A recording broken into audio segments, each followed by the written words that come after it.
ও তুই যদি আমার শালির মনটা পাইতে চাস আর কিছু গিফট দিতে হইব, আর মনটা জয় করতে হইব, আর মনটা বুঝতে হইব। এই খালি মুখে কি আর কেউ কোনো কিছু কয়? চালাও তো অটো টের পাও না। এরকম করে কিন্তু ইনসার্ট করিস না, ওইটা হাতে কিন্তু তুইও চলতেছস। আমি চললে কি হইব? হন বয় হিসেব নিলে কিছু পাইতে হলে কিছু দেওয়া লাগবে। আজকে মেলা আছে কালীপাড়া, কম দামে কিছু পাওয়া যায় আরে। ওই যে কিছু দেওয়ার আগেই কম ঢের জিনিস বিচারতেছস কেরে? ব্র্যান্ডের জিনিস নেই। আইছে আমার বসুন্ধরা গ্রুপের কোম্পানির মালিক, অটো চালায় খায়। আমার আর 2 পয়সা ইনকাম নাই, তোমার কাছে আওলাদ নিয়ে নেচল বানছি, এটা তুমি সুদ চাইবে না আমি বুঝি। আসলেই তোর মনটা খুবই ছোট।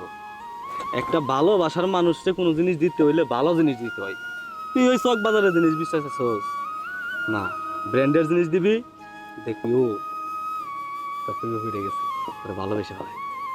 আইছে আমার, তুই টে দিবি আমারে। দিমু, সমস্যা কি? পাইলে তোমার শালি পাইব, পরে নয় শোধ করে দিবি। এই আমি একটা জিনিস বুঝি না, তুই যখন শালি শালি কস সেই সঙ্গে তুই মুখে আসি না কথা বল। তোর বোন লাগে, বোন শালি হলো বোনের মতো, সম্মান দিয়ে কথা বলবি। বইনেরও বাড়ি পেয়ে গেলো তো